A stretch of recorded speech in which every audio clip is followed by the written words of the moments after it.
Hello and welcome, everybody. Welcome to the CPE Today podcast.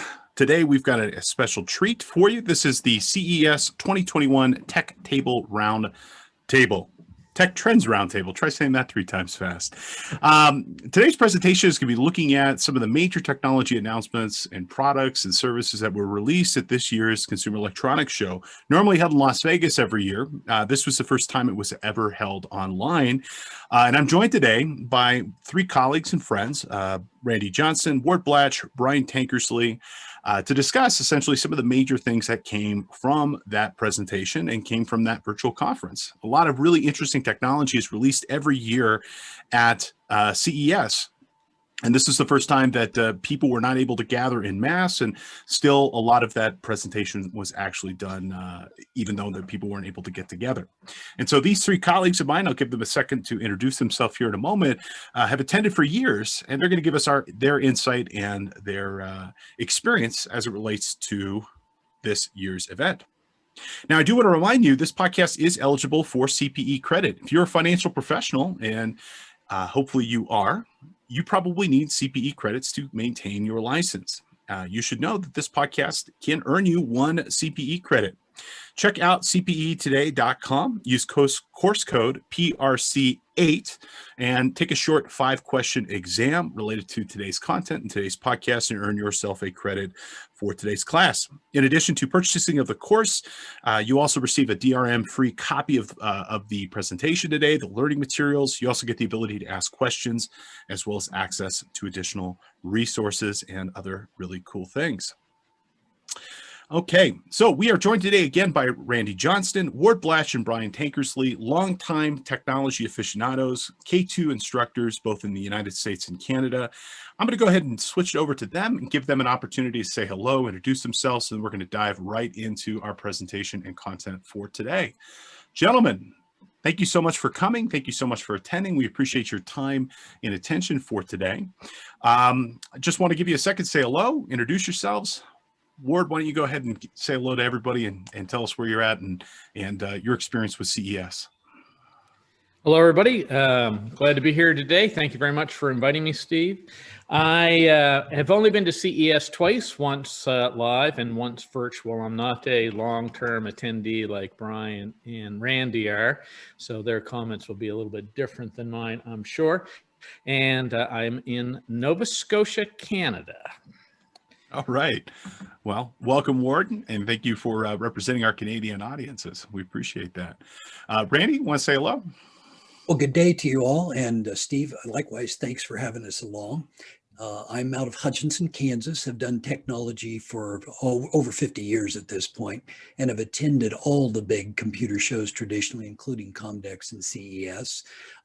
Brian and I missed all our steps this year. That's one thing I'll have to say on a virtual conference. We were able to see some great content. We're happy to share at least some insights on you.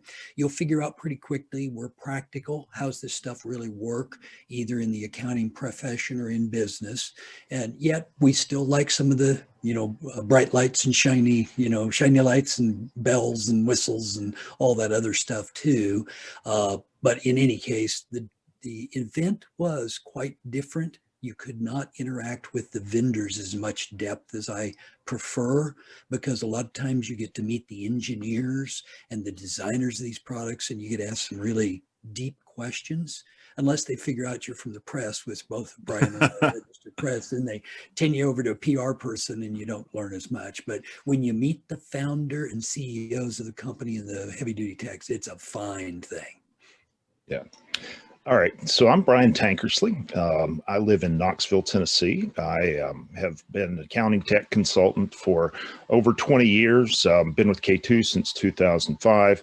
I've also done a lot of writing for CPA Practice Advisor and Accounting Web, and actually I do with Randy a podcast that's going to be launching in about a week through CPA Practice Advisor called the Technology Lab. So, again, if I can help you, don't hesitate to reach out. I'm Brian at k2e.com. Perfect. Very cool. That's really interesting about the podcast, and good luck with that. It's been about a month or so since I started with this, and it's kind of fun being able to put out content very regularly and it reached different audiences. COVID has changed the world, for better or worse, and probably permanently in some respects. So I think this is a medium I think a lot of our attendees will probably want to engage with this on. So, yep, understand. In fact, Steve, you'll appreciate that. I think I did my first podcast back in 1994. okay. Yeah, that kind of goes back, but you'll see me pull out some wild stuff like that on you every once in a while. That's pre-iPod, isn't it? Well, it was a podcast, but it was on a reel-to-reel, Brian. So you got a cassette in the mail, eh? Yeah. Well, gentlemen, I think probably between the three of you, it represents an insurmountable and a massive amount of technical ability and competency with respect to technology, and certainly in the context of financial professionals, accounting, and others. And I'm sure you're going to be able to provide some really great insight with respect to where CES is going to be useful and the knowledge and the products and services released to our audiences. So let's go ahead and dive right into this. And Ward, my first question is for you. So the CES show, Consumer Electronics Show, is one of the largest technology events in the world, and it's been held continuously for a very long time, actually going back to 1967. They've had some interruptions here or there. It's moved from New York. It's primarily home is in Las Vegas, although they do some smaller events throughout the world in other places. But Vegas is it's the granddaddy of them all, if you will. And 2021 was the first time it was held online. And from your perspective, how was this different compared to, the other times that you had attended? And, maybe share with us maybe some of your favorite and least favorite parts of what CES was like online this year. Oh, right. Gee, that's a lot of things all in one question. I guess the big thing for me is I enjoyed the fact I didn't have to travel. And I enjoyed the fact I didn't have to hang out in big crowds or walk for days at a time on concrete, which I don't enjoy. But I've personally found the experience nowhere near as fantastic as the year before. The ability to walk through thousands of exhibitors and seeing those products, and as Randy indicated earlier, speaking with the inventors of it, it's really... that wasn't anywhere near the kind of experience we had this year. I mean, flipping through page after page after page of exhibitor lists, really, it's not something that's practical to do. I think they had over 2,000 exhibitors this year, so it wasn't something that was very practical. So I really missed that ability to walk down the halls and actually see the stuff, talk to those people. And the other, of course, big thing is I didn't get a chance to hang out with Brian and Randy and talk about tech for days on end. My wife doesn't get very excited talking about tech, and so in these days when I'm at home, basically talking to myself about tech because no one else in the family is really that interested in it. Have you tried the dog? My dog Winston loves hearing about Excel spreadsheets and database designs. Have you tried that one yet? I don't have a dog. I do have a cat, and even better. Cat's name is Comet, and he does enjoy talking about tech, and he also enjoys watching, great TV series like The Expanse or something like that. But fair enough. His responses to my questions and comments are quite limited. Fair enough. And Brian and Randy, I mean, I know you guys have been going for, I think, decades at this point. Maybe share some of the things that have changed over the years since you've been going, and what was this year like compared to prior years for you, and your favorite and least favorite parts? Well, I've been going since 2011. And so since Randy's been going forever, probably not 1967, but he's been going for a long time. But what I'll say is that, I miss the face-to-face. My feet and ankles and knees are glad that I'm not walking, because I tracked it one year. I think we walk about 30 miles because we literally walk the entire show and walk by every single booth. And it takes up all of the Vegas Convention Center. It takes up a good part of the Venetian and Palazzo. And, what's the other hotel that's in there? But there's Sands Convention Center. Yeah. I mean, it's insane. Yeah. But it's a lot of fun every year. You always are surprised by what you learn that you didn't expect to learn. I miss seeing people face to face. But like Ward, I don't miss getting herded around like sheep, because you can't. I mean, even I've gone as press most years, and even when you go as press, there's 20,000 working press attending that show. Yeah. So, it's like there's an NBA game at capacity full of press people. So it gets pretty crazy, but it's a lot of fun. The big events for me are actually a couple of ancillary things, one called PepCom and another called Showstoppers. But it's a valuable part of the year. And like Ward said, I enjoy hanging out with these guys because we get a lot of stuff worked out that we want to do in conferences every year at the show. Yeah. Yeah, I see so many components of the K2 Tech Update, which is an annual show annual presentation put together by Randy and Brian. I feel that so much of that content is drawn from your experience at CES and the stuff that you see and the vendors you speak with, and all those little hidden gems that I think make a big difference in the work life for folks. And you will see it this year, Steve, in that presentation as well. Mm-hmm. So like Brian just called out, PepCom and Showstoppers, wonderful, because we actually got to interact with the vendors more in those events than we did in the general show this year, like that. Number two, the keynotes were more production, more orchestrated, and some of those were quite extraordinary. And you'll provide some of those links as a follow-up, I think, of course, podcast today. But that was good. Additionally, the electronic versions of the materials will be very helpful to us this year. But as Ward mentioned, having to flip through one after another, when I did the evaluation for CES, I did mention that. On the other hand, I was hyper impressed that Microsoft in their Azure platform provided enough scale. There was very few incidents where the performance was not good enough.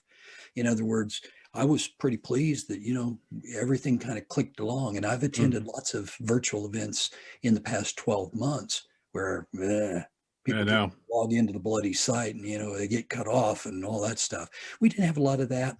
And, there was, because the three of us were attending virtually, Zoom-like, if you will, while watching the event, we were actually having side conversations. So it was easier to talk between us instead of over the din of the noise. And frankly, when it came time to eat, we got better food than we did in the stores. But, bottom line to our listeners here, I will tell you that the pieces that we learned, we're going to share more with you here in just a minute.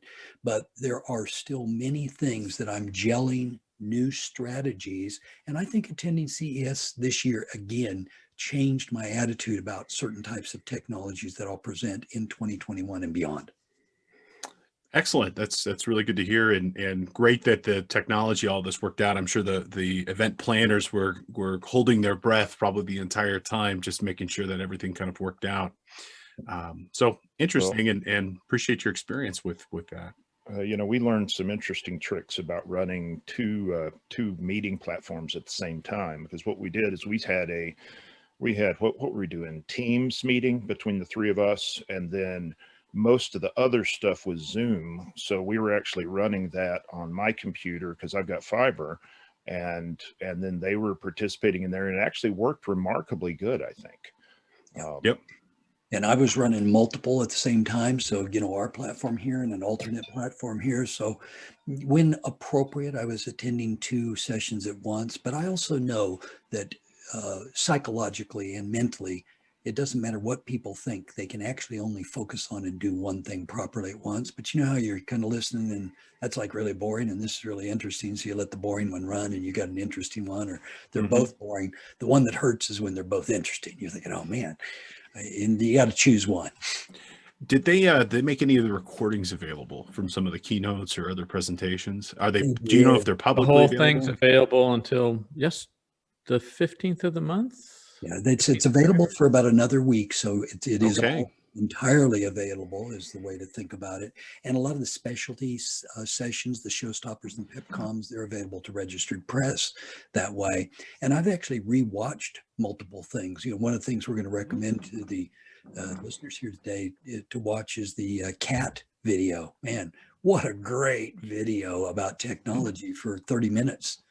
And Brian, my heavy equipment trainer, before he got into technology, he was like That's pretty good. And of course, Ward, is the one that said, "Hey, you can't miss that." Very cool. Very cool. Well, how about this? Here's a question for you guys. And Brian, I'd love your thoughts on this. CES has always had a really long-standing reputation for product releases.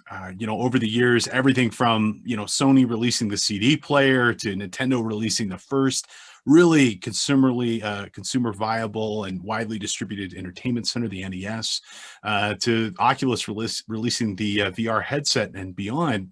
They've all been publicly announced and embraced at CES. And from each of you, but Brian, please go ahead and start us off here. What do you think was the biggest thing that was announced this year? Across all, not just business, but consumer, everything. What do you think was the biggest thing? I'm actually going to share a slide with you here, and I'm going a little bit conventional, and I'm intentionally not picking the direct answer to it. I'm intentionally picking something a little bit controversial, but this is a set of glasses called the Lenovo Think Reality A3. And what it actually is it's augmented reality. It's smart glasses that are tethered to a PC, and you can see those screens popping up. That's actually what it does. It does augmented reality. It will do up to 5 1080p displays at the same time. And so as you move your head, you can look at different screens and focus on different screens. They say it's going to be ready the second half of the year, which means we don't know if it's going to get done this year or not. That's what it means in CES speak. In CES speak, if they say it's shipping now, then it's shipping now. If they say it's shipping at the end of the first quarter, you might see it the first half of the year. If they say second half of the year, it's usually late third quarter or early fourth quarter at the earliest. And if they say it's shipping fourth quarter, they got no clue. Okay. But that's what this thing literally does. But I think this is probably the most, I think in the long term, This is going to be the most important thing, because, I think about my friend Seth Feinberg, that's my editor at Accounting Web, and, he's got 2 kids and 2 adults trying to work from home in 1,500 square feet in New York. And they're all trying to do stuff virtually. And with this, you just put on your glasses and you're done. Hey, you know what? It brings a new meaning to reach out and touch it, like in terms of being out there and being able to get those spreadsheets or Photoshop or, any of these things. It's a whole new way of being able to engage with technology. So, well, it's going to transform what I can do on planes, because I'll be able to flip my laptop flat where I can just type, and then I'll have on my glasses, and I'll be able to have 3 or 4 monitors. So, man, I'm going to be able to crank some stuff out on the airplane, I think, with this. Oh man, I remember working on planes once. It seems like so long ago. Yeah, I know. It's back. I remember worrying about whether or not the raptor dinosaurs were going to come rip my head off every time I got on them, long time ago. That's really cool. I think, the augmented reality, virtual reality technologies have made such a big impact over the last couple of years, and will continue. I have a very, very dear friend of mine, who will be a guest on this podcast in the next month or two, Terry Shane, longtime technologist, and would absolutely fit in well with this group of gentlemen here. But he's been really hot on the Oculus, and he was telling me that essentially Oculus has created this whole virtual museum tour, where you can go through and in COVID, and go walk around the Louvre or go walk around the Met, and just from the comfort of your home, not having to go out and travel and experience it. And he said it was actually quite good. As somebody who's been in multiple places and seen them both virtually as well as in person now, that the experience was pretty good overall. And I think that technology is going to continue to grow and expand. And that's really cool. And did they have any idea of price point on that? They didn't, but if I'm looking at it, if it's $1,000, okay. Yeah. Because you start thinking about that, and that lets you take suboptimal work situations. Yeah. And you can literally I'll bet I could carve out 2 or 3 days a year in a normal travel year where I can flat get some stuff done instead of trying to make things work on that small screen that I have in front of me on my laptop. So pretty excited about it. Yeah, and Very that's a cool. pretty good example. And as you were talking about Terry there, Steve, our associate for a long time, Dr. Bob Spencer, also used Hmm. to go to CES with us, but he's running Oculus as well.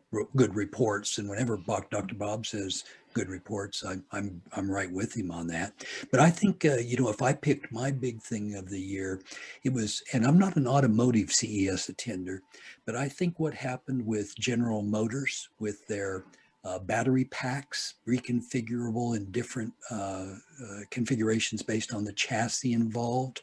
The Mercedes Hyperscreen, that was really something else. The delivery van solution, which I think Brian's put up for you there with the Wow. containers and so forth.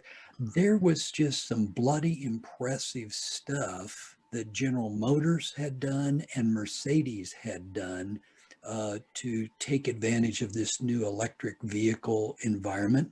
And FedEx is running in prototype already the delivery system that you see pictured there, and they're getting ready for their second pilot this month.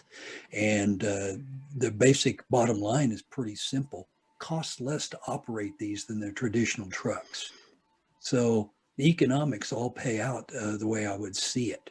So to me, that was kind of an aha. Plus, I attended sessions that neither Ward nor Brian did, which talked about some of the power distribution systems nationally, monitoring how to deliver the right power in the right place at the right time. And those engineers, they really explained what they were doing well. And it's like, okay, I don't know when this will come together, but I Hmm. I can see it's getting closer, and it could even work to the point that I had a discussion with my own wife saying, "Look, most of our drives are here to Wichita and back, which is about an hour drive. We could run electric the full way Yeah. and be pretty happy." And then there was the discussion about what we'd have to have in our home and so Yeah. on. But bottom line is, commercial EV, that's a pretty big deal with this new bright drop technology. Yeah, I couldn't agree more in terms of where electric cars are going to go. It's such a huge shift in transportation, but an absolutely necessary one, and so many different fronts. First and foremost, environmental concerns, but then you think about the economics of this as well. It's not going to take much more for this to become very commercially viable. And if you think about it, Steve, I'm a 5 liter Mustang driver, so I know you are I like beautiful, to, bright green one. yeah, and I've accelerated with you in that before. Yes, But yes, yes. GM was basically promoting their Hummer, you Yeah. know, goes 0 to 60 in 3 seconds. I mean, a friggin' Hummer, and it will crawl sideways. Cool. Boy, and if you like off road, you really or you're interested in electric cars, you really need to watch that Hummer segment of of Mary Barra's GM keynote, because it is absolutely unbelievable. I mean, 0 to 60 in 3 seconds And I'm thinking I in could a drive that to Hummer. the airport. I mean, that'd be the car. And it's, it snows in my part of the country. And, it's like, hey, 4-wheel drive, 0 to 60 electric. Yeah, I Yeah, might. and it'll drive at a 45-degree angle, so you can park it anywhere. So you could hydroplane at 60 miles an hour. Yeah. Yeah, I think so. Being in Canada, the battery technology, GM talked about some of their improvements in it, and I think we're still probably a year or two away before a battery can actually sustain a charge in colder temperatures or in hotter temperatures. So that's really, from my perspective, the roadblock, so to speak, of these electric vehicles. I'm excited to move to electric vehicles. I've got a small backyard here. I can put in my solar panels to keep my car charged, but I need to be able to, these 200 to 400 kilometer, I don't know what those are in miles, but who cares? That range is not quite long enough. Yeah. Right. We need to get it a little bit longer. We would need to, for personal use, for delivery purposes in a city. I mean, I think we probably have sufficient size batteries. Those GM battery blocks, they're talking about, upwards of 1,000 kilometers on a charge, with enough batteries on the bottom of one of those vans. So I think they've got that solved. It's just getting it down to scale to fit in our cars. to get that to work. And for me, I have to agree with Brian. I think those Think Reality A3 glasses were fantastic. I really can see it replacing monitors. I'm not sure if this first generation is going to be quite there with the 1080p resolution. But, we have Apple talking about a 4K augmented reality headset. So that could be, it's obvious we're going to get there. And I think it's a really good example of how things are dramatically going to change. The one that I was sort of interested in from the show was the Mojo AR contact lenses. These actually do give us the ability when we're looking around. If I come up to meet you, it would give me a little scorecard about who you are, what your name is, and other data. But lots of feedback driving down the road, whether we're on a bike or walking or hiking, that information now right in your eye instead of having to look down to look at it on a screen that we have today. I mean, when we take that kind of technology, whether it be the Lenovo glasses or a contact lens, it really means that we can finally get computers down to a reasonable size, also known as a smartphone. And I think we're very close to then being at the point where that will be our computer, something that size or smaller, to give us that capability. So this technology for screens is really, I think, a big step forward. Yeah, and Ward, as you're saying that, you can see it. I'm a trifocal wearer, but I'm one of the original glass holes. Yeah, because I got the Google Glass and I wore them. And I actually had great success because, it looked geeky, but the display was good enough and it augmented things that I was doing. I thought it was worthwhile. Of course, Google's done their second generation. And like you just mentioned with Apple and all these other players, I think these are going to be viable commercial products here. And so, we usually have to get to the third generation of anything. And so, Google's in their second and, so is it this year? Maybe, maybe not, but it isn't far off. And that's what we want you to learn from our time together today. These heads up devices, I think, have real merit, and you should be watching them. Yeah, and Excellent. I'll just put a stake in the ground that if they come out and it's $1,000 or less, I'm probably going to buy one no matter what, just because it looks so interesting. And it gives me the opportunity, and I think it gives anybody, all of us that travel much, the opportunity to really claim back a significant amount of time. I mean, I can make the ROI on that make sense real fast. Well, let's face it, Brian, it's a heck of a lot better than your $1,500 iPhone. Yeah. Well, Very thanks. cool. Yeah. Thanks, Tim Cook. Yeah. I also think for remote working, whether you're at your home or, wherever it is, I mean, you're talking about being on a plane, but if I could be sitting in my home office, AKA the kitchen, and have 5 monitors in front of me instantly, just sliding a pair of glasses on, I mean, that really can change the efficiency of all of these people that are working from home. And I don't see us going back to offices. Definitely, it'll never be like it was before. So any technology in my mind that can improve that vision of work, multiple pieces of information simultaneously, key to me. Very cool. Very cool, guys. And I think that technology is going to get smaller and sharper and more user friendly. And hopefully the battery life for these things go through the roof. And that's probably a good segue into our first review question for our podcast. And again, as a reminder to our financial professionals that are listening, if you're a CPA, if you're somebody else working inside of finance, you're subject to continuing education. As a reminder, this podcast is eligible for CPE credit. Go to cpetoday.com, use course code PRC8, take a short 5-question exam, and earn a credit for listening today. All right, so we do have a review question, and let's test your knowledge for our 3 panelists here. Let's see what you guys think. Okay, what is the current highest resolution TV or monitor commercially available in North America? Is it 1080p? Is it 4K, 8K, or 100K? What do you guys think? Well, I'm going to cheat on this one because I love the doggone TVs. And I have to tell you, at CES in 2020, I drug Ward and Brian over to the 4K, 8K monitors. And, Ward actually, I will always remember his response saying, that 4K is worth it. But we also saw 8 and 16K monitors in 2020. So it is time, even though it is before the content is readily available, to get 8K, which is the best and correct answer here. All of the 8K units are doing upscaling. There's a lot of technology behind it. We could talk about projection and lots of other things, but in the form of this video podcast, it's a little hard for you to see the screens and so forth. But Well, I actually have a slide on 8K I can share with you that maybe you could talk to, Randy. Absolutely. Let me go ahead and stop my sharing. You go ahead, Sure. Brian. All Share right, it with us.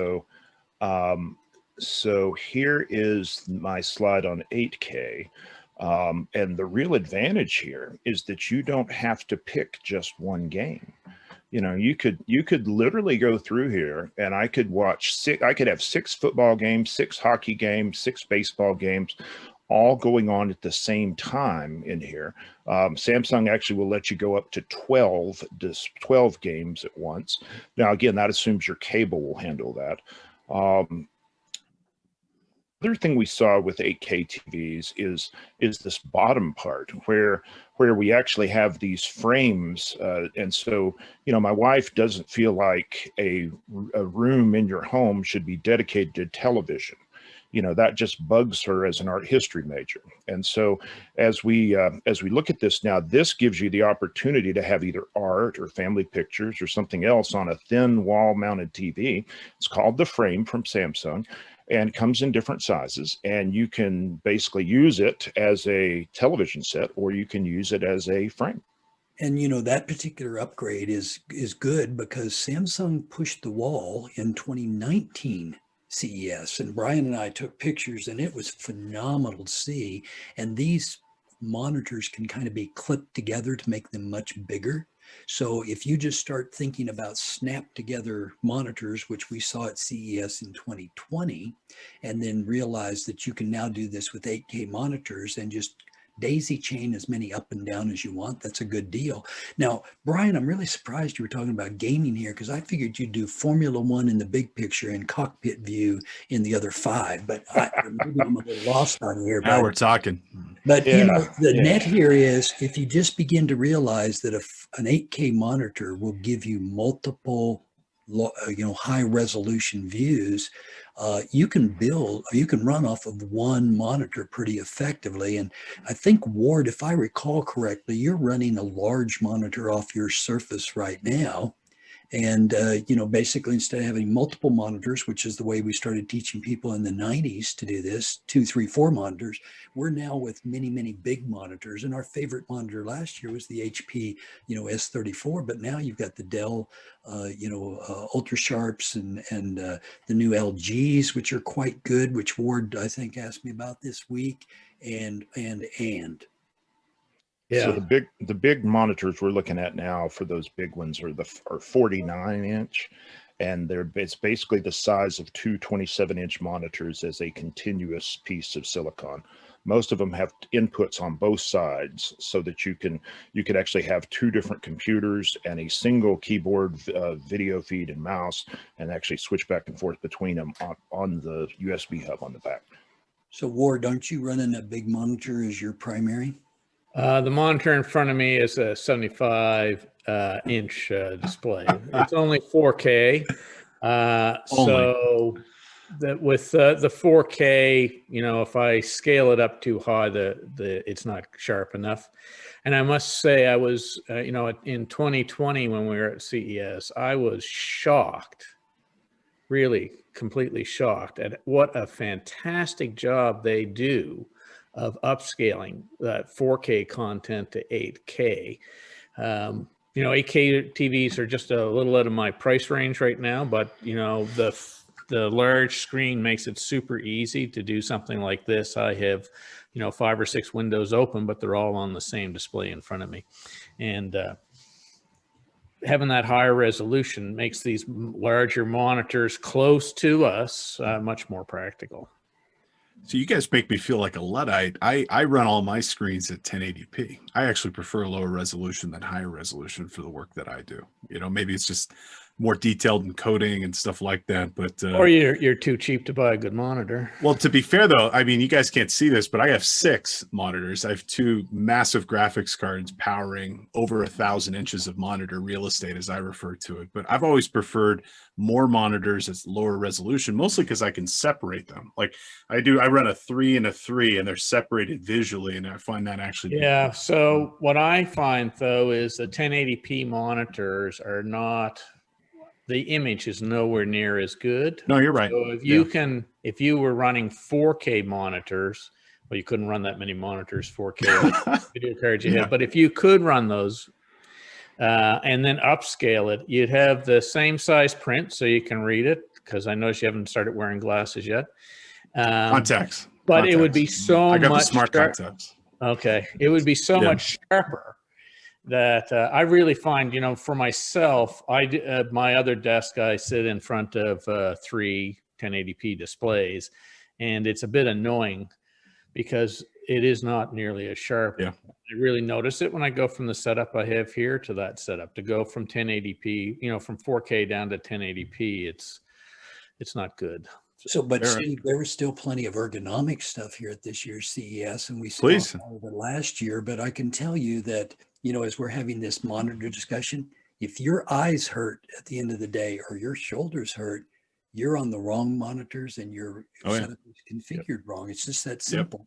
And a lot of people just think it's part of working in front of a computer. And in general, the scan rates, the sharpness, the brightness, the black contrast and so forth, give me 4K any day. And I got to tell you, I waited for CES to make my 8K purchase. So Ward, we're going to have to get you to sell some of that Google stock or Bitcoin that you own just so you can get that new monitor. But bottom line here, friends, is in your homes and in your offices, we usually talk about the things that you should be buying or planning to buy. And sometimes we'll buy them a little early. I mean, you heard Brian, he's absolutely going to buy those Lenovo glasses because we want to buy and try. You can't really believe what's written about these products in reviews, and until you try them, you just can't be sure. So, I know a lot of you read these reviews thinking you're getting good information, maybe. But, I usually read reviews to see what people think is going on versus reality, and then I try to figure it out. So, and I would say that that's the biggest loss of not being face-to-face at CES, is that we can't see and touch and experience this personally. So we have to go off of things, like the 8K TVs. If we hadn't seen them last year, we'd have had no clue how great they were. Yeah. So not everything translates through a virtual experience. Yeah. As a matter of fact, again, I can't tell you because I was just waiting to bring Ward and Brian back because they're saying, it's not that big a deal, not that big a deal. And I'm thinking, yeah. And you, again, their mouths just both wide open drop. They were just in awe.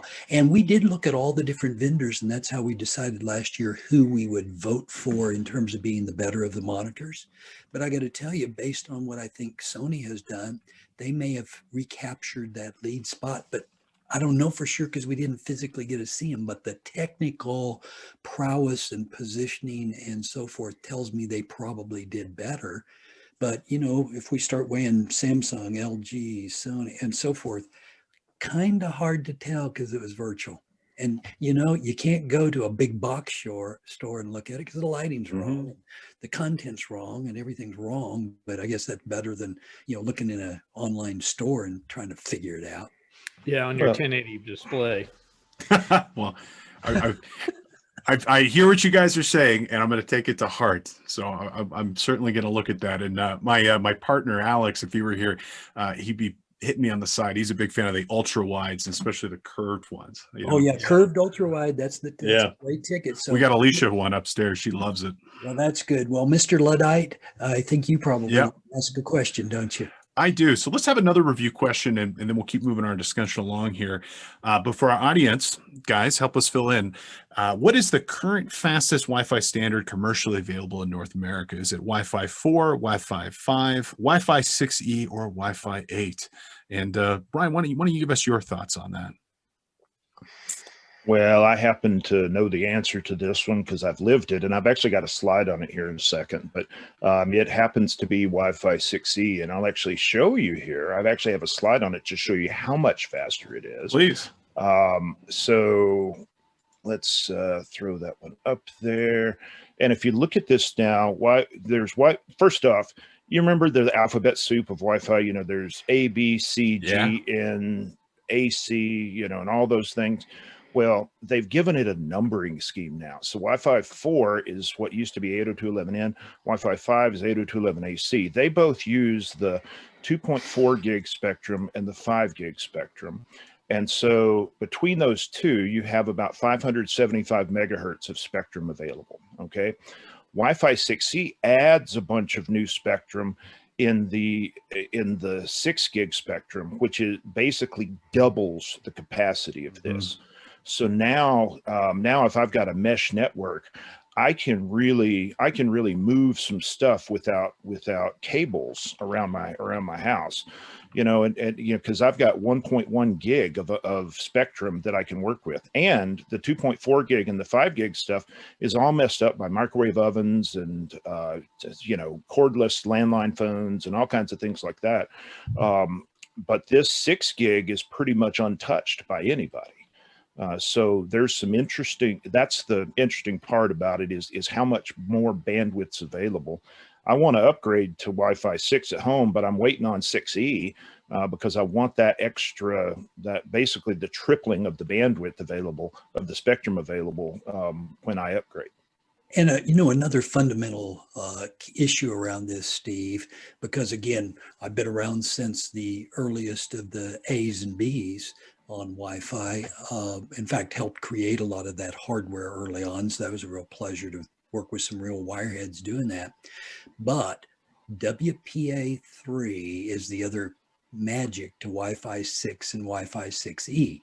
See, we've never suggested that you should use any Wi-Fi on a public basis or even to a degree private basis unless you can get it encrypted, and you couldn't properly encrypt it until WPA3 became available starting with Wi-Fi 6. So that's not completely resolved at this point, Steve. But we're starting to see the deployment, and there's a couple of magic parts moving here because security continues to be an issue, and it is impossible. Notice my keywords. I select my words carefully and properly. Unique means one of a kind. It is impossible to secure our current IP4 based networks. Yes, you're right. And you have a shot at securing the IP6. So when we start talking about 5G and low Earth orbit and Wi-Fi 6E, these things are all IP6 based, and we got a bit of a shot there. But WPA3 gives us the ability to encrypt everything properly on the Wi-Fi. So for the first time ever, I'm going to suggest that it's okay to use Wi-Fi from a security perspective. Yep. Yeah. And we're starting to see Wi-Fi even in mission critical facilities like hospitals and let's say really commercial viable efforts, logistics carries and things like this being not only used, but the primary method of networking now in a lot of these places. Yeah, but I think the work that's been done on mesh over the last few years really makes Wi-Fi 6E with WPA3 a completely 100% viable solution for networking in an office. Yep. Yeah. But remember, you have to have both endpoints. Yep. Yeah. So when it comes to that, that's really kind of a big deal as we see it here, because the whole Wi-Fi experience maybe is getting close enough that we don't have to have wired. And, it's nice to have fiber connections and all those other things, but we've got friction throughout our internet system that we've got to knock out at this point. And Wi-Fi 6E is the magic on that. So Wi-Fi 6E mesh, I understand why Brian's standing by. Yep. Randy, let me ask you another question with respect to products released in CES this year. Was there anything from a business perspective specifically? I mean, so much of CES focuses on consumer electronics, as is in the name, but so many major business things, have been made their debut there as well. Did you see anything specifically that would be useful to our tax, accounting, and other financial professionals that might be listening this Well, year? Steve, you've probably figured it out. I'll bet you Brian's going to have a slide on this, but my favorite accounting professional product of the year turned out to be a ViewSonic portable monitor. So what ViewSonic released was at the couple of $100 price point, a touchscreen or a standard monitor. And this particular device is really super as far as I'm concerned. Now, there were 2 or 3 other things that I would say were also super. Okay. But the flat screen portable monitors to carry with you, that's a great big deal. I'll let the other guys go, but I could give you 10, just bing, bing, bing, bing. I'm sure you can. Give Ward and Brian a shot at these.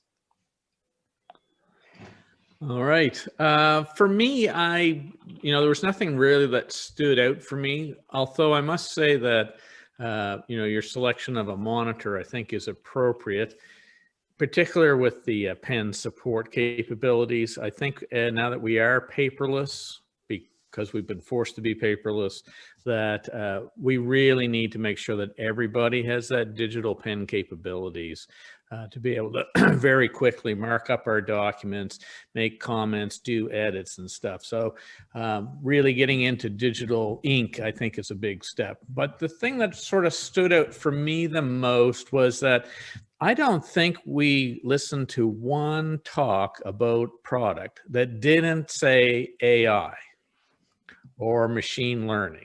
Yeah, those are and huge. I think that that clearly shows to me that this has gone mainstream. And so when we're, as accountants, looking at solutions, we want to make sure that there is an AI component in there, because if we're not moving to products that have AI to be able to process documents automatically for us, file them automatically for us, post them in our accounting system automatically for us, put appropriate security on them based on wording, I think we're really going to find ourselves in big trouble. So to me, it was the overall vast amount of AI technologies in CES that really sort of struck me. I just couldn't get over how everybody said this. Yeah. Everybody.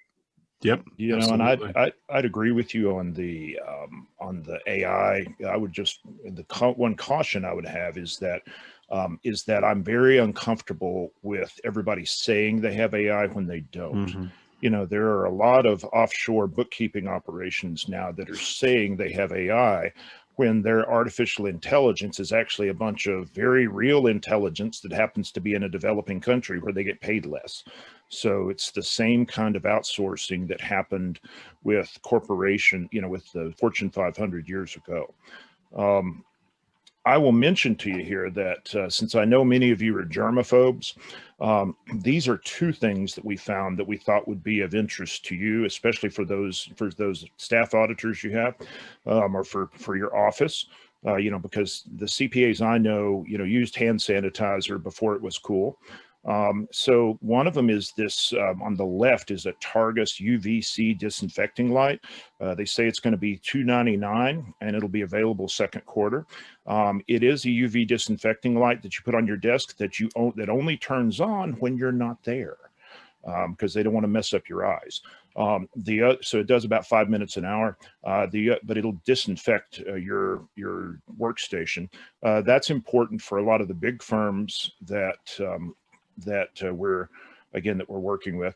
The other piece I'll say here is that, I'm sorry, I thought it was showing the right screen here. Okay, so here the thing is, there's your screen. And so you can see there's your Targus light on the left, and then your backpack on the right. The backpack is antimicrobial. And again, we don't know a price on it. We think it's going to be $100 to $200, but we're not really sure about it. But there is some pretty interesting stuff there. That's wonderful. And Brian, that kind of leads us into a question I had, and maybe you can respond a little bit on this as well. COVID, without a doubt, has, had this huge, massive impact in the world. And, thankfully, I mean, if it had to have happened in 2020, thankfully it happened in 2020, when we've got great collaboration tools like Microsoft Teams and Slack to be able to connect with our colleagues around the world. I mean, all of us have worked together for years, and but I feel like we're much more collaborative now, kind of using these tools.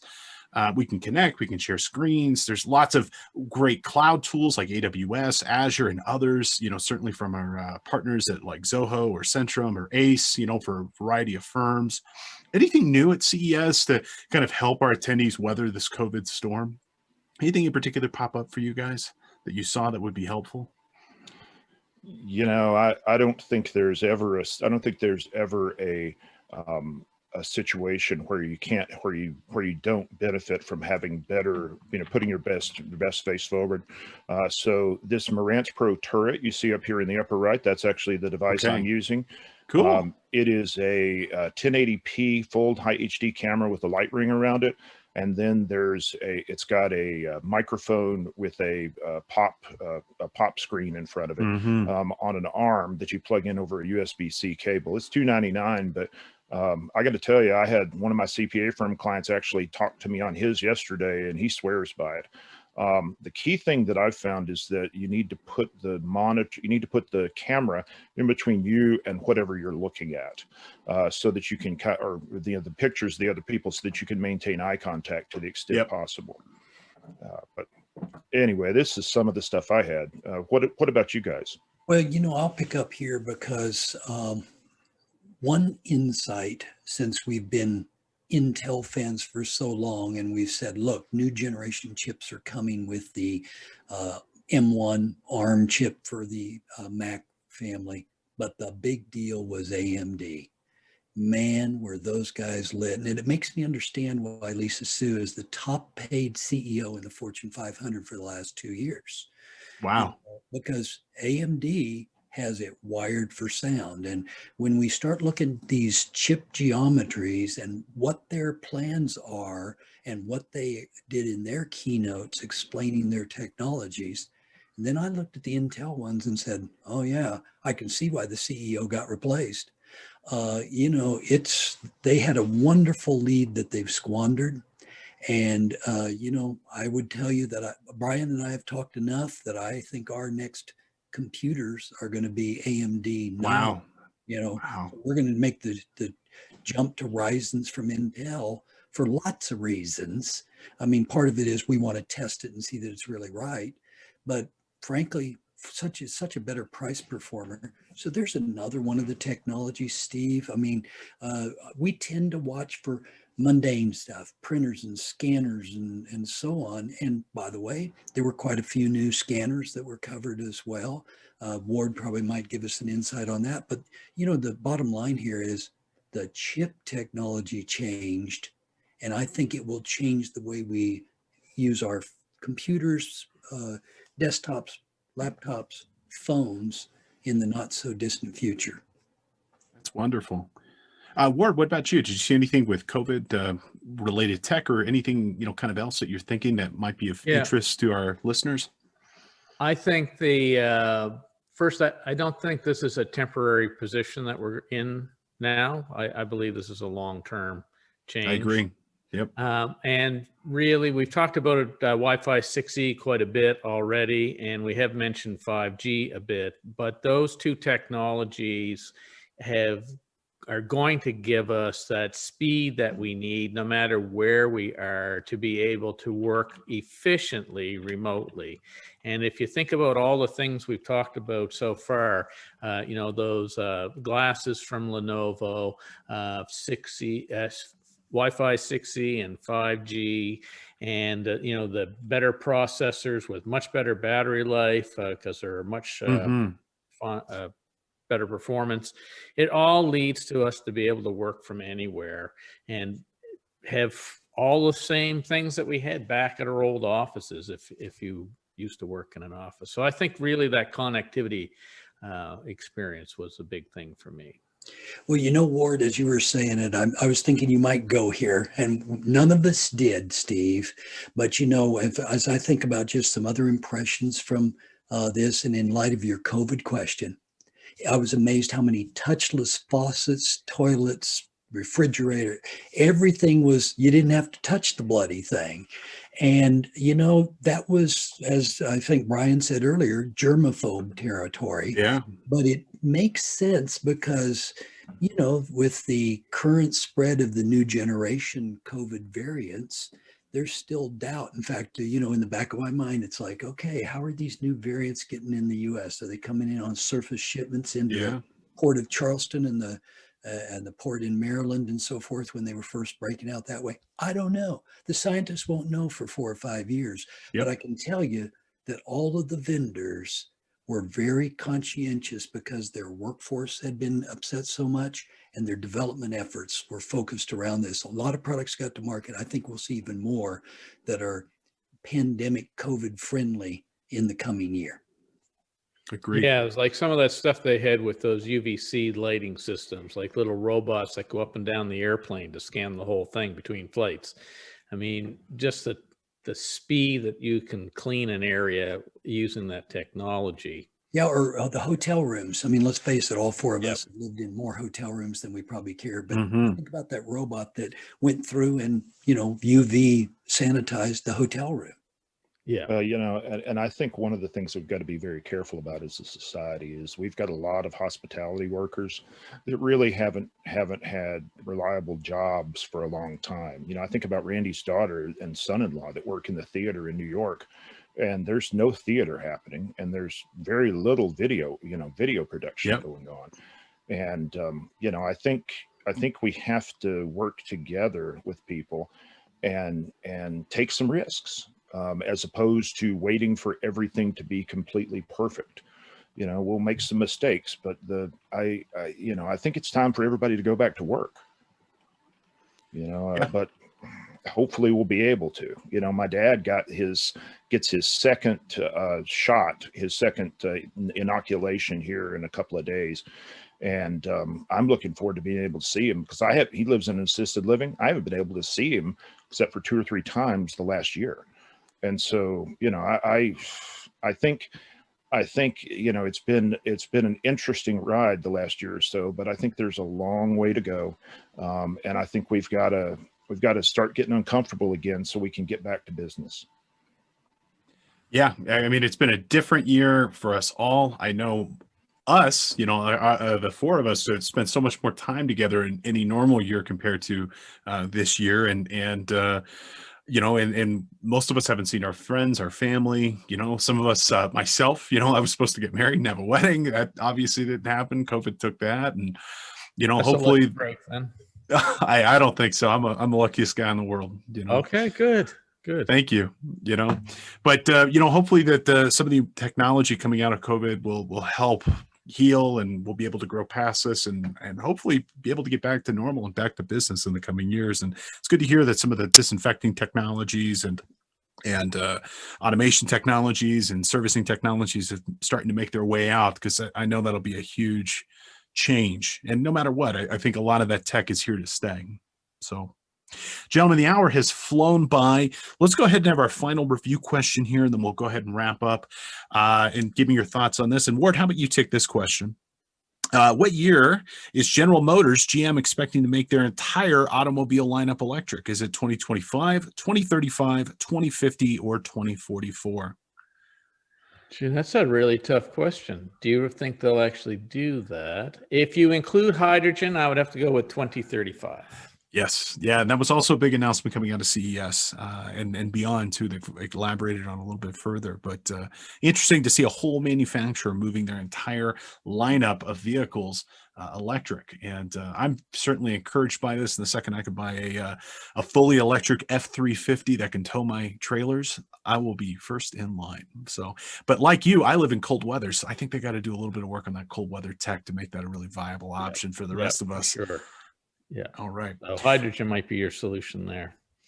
The other thing that electric cars gives us is some really fantastic dashboards.